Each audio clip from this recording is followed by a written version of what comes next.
अस्सलाम वालेकुम गाइस। औज़ु बिल्लाहि मिनश शैतानिर रजीम। बिस्मिल्लाहिर्रहमानिर्रहीम। मोअज़्ज़िज़ नाज़रीन और सामीन, मैं आप सबको अपने चैनल में खुशामदीद कहती हूँ। वीडियो का आगाज़ हुज़ूर पाक सल्लल्लाहु अलैहि वसल्लम की बारगाह रिसालत में दुरूद पाक का नजराना पेश करने से करते हैं। आइए मिलकर पढ़ते हैं। बिस्मिल्लाहिर्रहमानिर्रहीम। अल्लाहुम्मा सल्लि अला मुहम्मदिन व अला आलि मुहम्मदिन कमा सल्लैता अला इब्राहीम व अला आलि इब्राहीम इन्नका हमीदुम मजीद।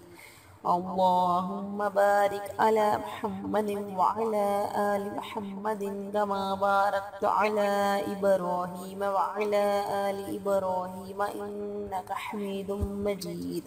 औज़ुबिल्लाहिमिनश्शैतानिर्रजीम। बिस्मिल्लाहिर्रहमानिर्रहीम। अस्सलाम वालेकुम गाइस, आज की मेरी रेमेडी बहुत ही आसान सी रेमेडी है उन लोगों के लिए जो लोग अपने चेहरे पे तो थोड़ी सी तवज्जो करते हैं, अपने चेहरे को साफ रख लेते हैं, लेकिन अपनी गर्दन की बिल्कुल भी फिक्र नहीं करते, क्योंकि जब गर्दन का कलर स्याह हो जाए और चेहरे का कलर साफ हो जाए तो इंसान बिल्कुल भी अच्छा नहीं लगता, देखने वाले को बिल्कुल भी अच्छा महसूस नहीं होता है। इसलिए वो लोग जिन लोगों का चेहरा तो साफ है लेकिन उनकी गर्दन साफ नहीं होती, नेक को साफ करने के लिए मैं आपको आसान सी एक टिप बताऊंगी। इंशाल्लाह इससे आपकी जो गर्दन है वो बिल्कुल साफ हो जाएगी। तो गाइस, इसके लिए आपको चाहिए एक लेमन। आपने एक लेमन का छिलका उतार लेना है और इस छिलके को उतार कर आपने आधा कप पानी लेना है। आधा कप पानी में आपने लेमन के छिलके को डालकर उसको उबाइल कर लेना है और बाद में उसको ठंडा होने के लिए रख दें। जब पानी ठंडा हो जाए तो आपने इसमें 4 चम्मच जौ का आटा मिलाना है और 3 चुटकी आप हल्दी मिलानी है इसमें, और इसे अच्छी तरह से मिक्स कर लेना है। इसको मिक्स करने के बाद जो इसका पेस्ट बनेगा आपने इसे अपनी गर्दन पर अप्लाई करना है, आगे भी और पीछे भी, और 10-15 मिनट आपने अप्लाई करने के बाद छोड़ देना है। और फिर जब ये खुश्क हो जाए तो आपने अपनी गर्दन को धो लेना है, और धोने के बाद आपने किसी भी मॉइस्चराइज़र क्रीम में थोड़ा सा अर्के गुलाब इसमें आपने डालना है और अच्छी तरह से मिक्स करके अपनी गर्दन पे लगाना है और इसका मसाज करना है। मसाज करने के बाद आपने अपनी गर्दन को किसी कॉटन या टिश्यू वगैरह से साफ़ कर लें। अमल को, इस टिप को आप हफ्ते में 2 या 3 बार इस्तेमाल ज़रूर करें।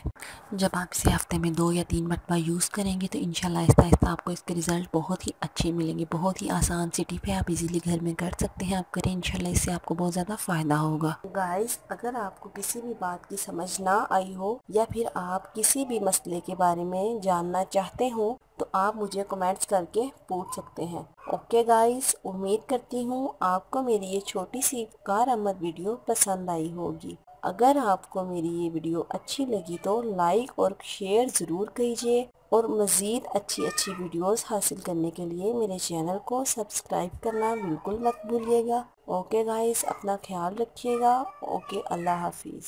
हमें अपनी दुआओं में ज़रूर याद रखिएगा। अल्लाह पाक आपका हामी और नासिर हो। अल्लाह पाक आपको हर परेशानी और हर मुश्किल से दूर रखे।